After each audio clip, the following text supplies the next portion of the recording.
छात्र मित्रों, कक्षा 9वीं विषय हिंदी दूसरी इकाई का 9वां पाठ मेरे पिताजी।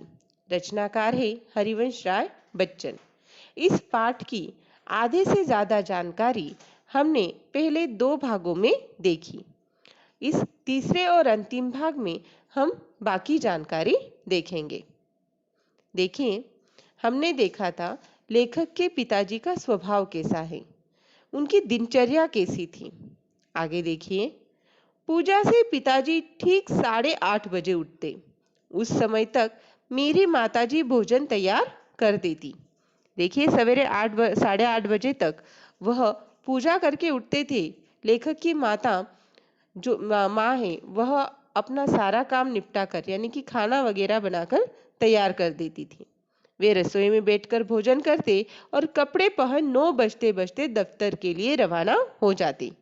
किसी किसी दिन ऐसा भी होता कि किसी कारण भोजन समय पर तैयार न होता। पिताजी को बहुत गुस्सा आता, माँ कांपने लगती, पर गुस्सा निकालने का समय भी उनके पास न होता। देखिए, कई बार समस्या होती है, कुछ अड़चन आती है, इस वजह से हमारे भी कई काम नियोजित समय पर नहीं हो पाते। तो लेखक की माँ भी अगर एक आध बार 8:30 बजे तक भोजन न तैयार कर सकी तो लेखक के पिताजी को गुस्सा बहुत आता था, लेकिन उनके पास इतना समय नहीं होता था कि वह अपनी पत्नी से कुछ कहे, लेखक की माँ से कुछ कहे। वह चले जाते थे, दफ्तर चले जाते थे। वे जल्दी जल्दी कपड़े पहनते और बगैर खाए दफ्तर के लिए चल पड़ते।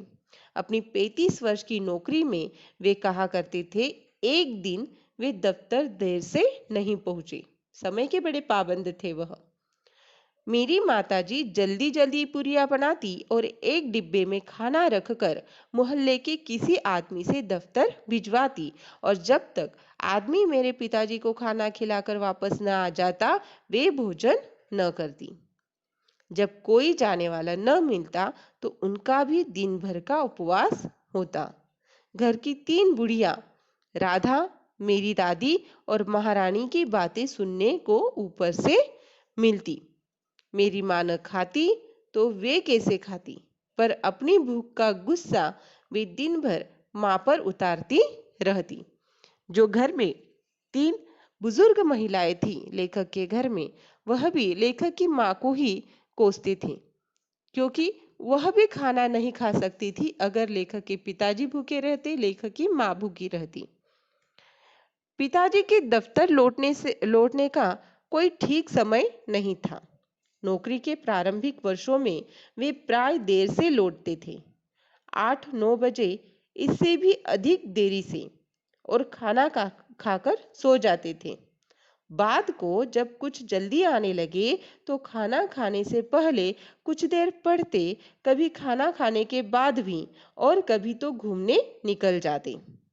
सुबह गंगा स्नान में आने जाने के 8 मील, दिन को दफ्तर आने जाने के 8 मील, यानी कुल 16 मील चल लेने पर भी उनकी चलास तृप्त नहीं होती थी।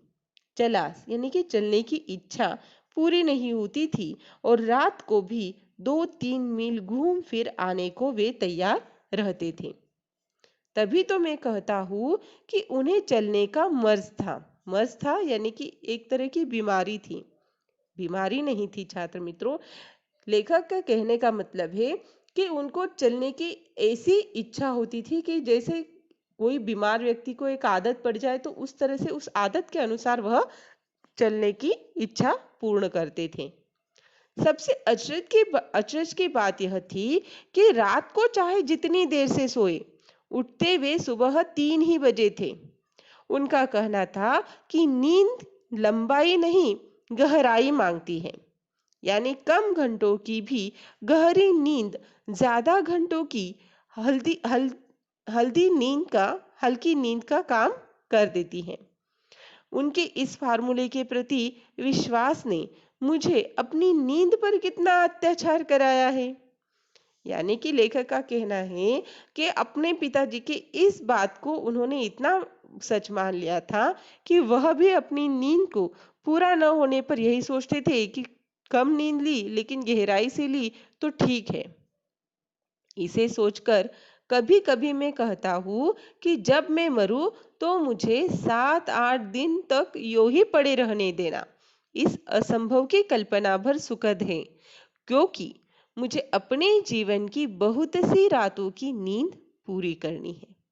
यानी कि वह भी कई बार कम नींद लेते थे, तो इसलिए उन्होंने अपनी यह इच्छा जाहिर की है कि अगर जब भी वह मरेंगे तो 60-8 दिन उन्हें वैसे ही पड़े रहने दे, यानी कि जीवन भर में उन्होंने जितनी कम नींद ली है वह उनकी पूरी हो जाए।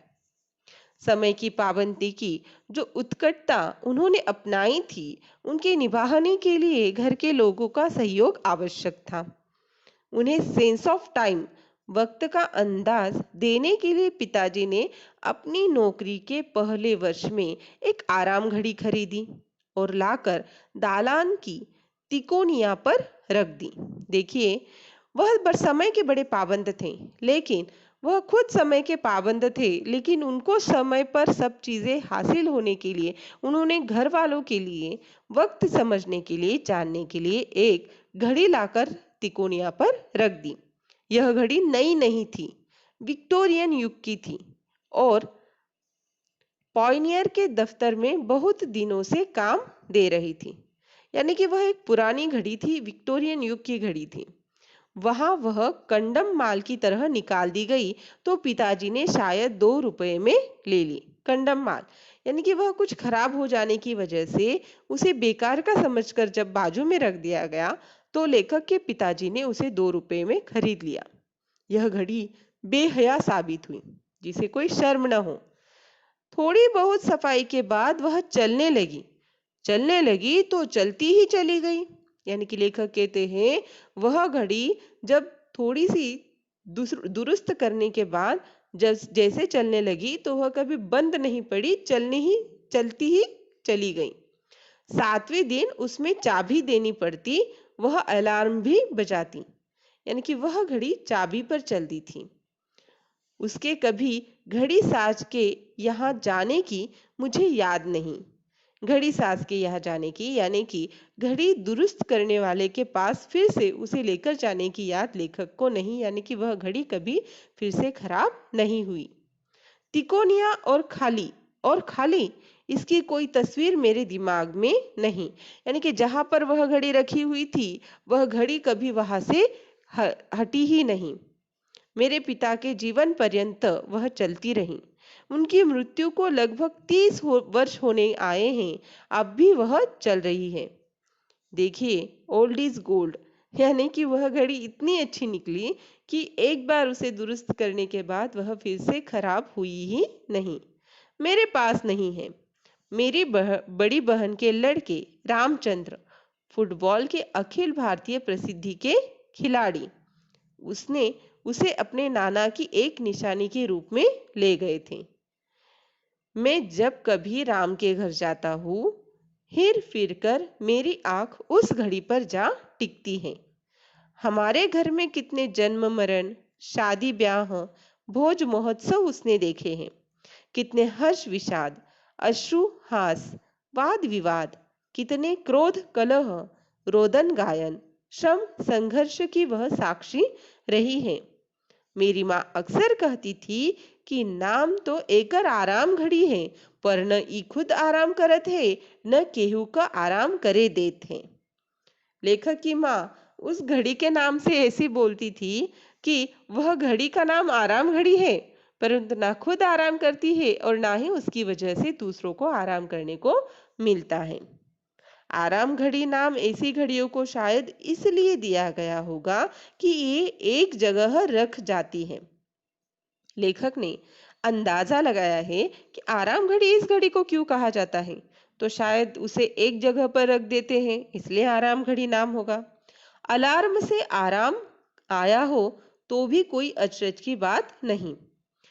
अलार्म की घड़ी वह अलार्म भी बजाती है, तो शायद उस जमाने के लोग अंग्रेजी शब्द अलार्म को बोलने के बजाय आराम बोलते होंगे और उसी से आराम वह शब्द आया हो तो भी कोई आश्चर्य नहीं था।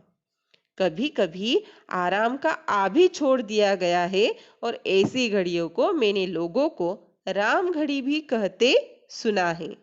देखिए, बात का बतंगड़, शब्दों को तोड़ मोड़ के अलग तरह से बोलना, ये कई बार होता है। तो ऐसे ही आराम घड़ी को बाद में राम शब्द से भी राम घड़ी कहते भी लेखक ने सुना है। छात्र मित्रों, लेखक के पिताजी कितने समय के पाबंद थे और वक्त के चलते ही वह सब काम अपने करते थे, पैदल ही आते जाते थे, अपने सारे काम वह ज्यादा से ज्यादा पैदल ही आकर जाकर करते थे। उनकी बहुत सारी ऐसी खूबियां लेखक ने अपने इस पाठ में लिखी हैं। एक बात और कहूंगी छात्र मित्रों आपसे मैं, हरिवंश राय बच्चन, डॉक्टर हरिवंश राय बच्चन, उनके पिताजी प्रताप